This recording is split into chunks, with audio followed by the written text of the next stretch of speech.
Welcome to my new PC. Actually, it's not mine. Made it for a coworker. I call it the Protoforge.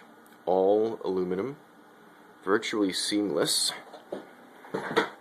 very sturdy, yet very, very light. The whole thing weighs, I'd say, less than 15 pounds. Got a trapdoor there for USB and front-side audio.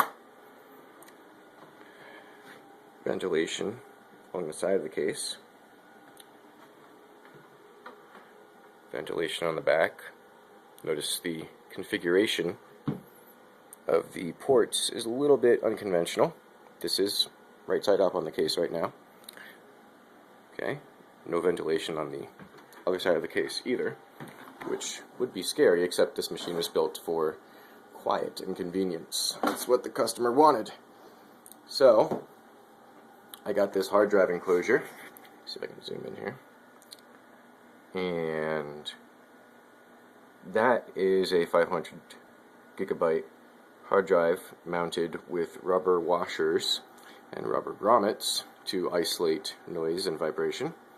That's a new SATA DVD multi-drive by ASUS. Nice little drive, actually. It's actually an older board, but it's a dual core with DDR2 and SATA, and it's got a 5550 ATI Radeon HD with HDMI out. Nice little job. One of the ways this case consolidates size is the power supply is in the front of the machine and on the bottom, which turns the motherboard upside down, putting all the PCI slots on top, which actually cools it down pretty darn well. So, that is my new box. I call it, humbly, the Protoforge. And if I can ever get this case back on, I will stop the video. There we go. Ta-da!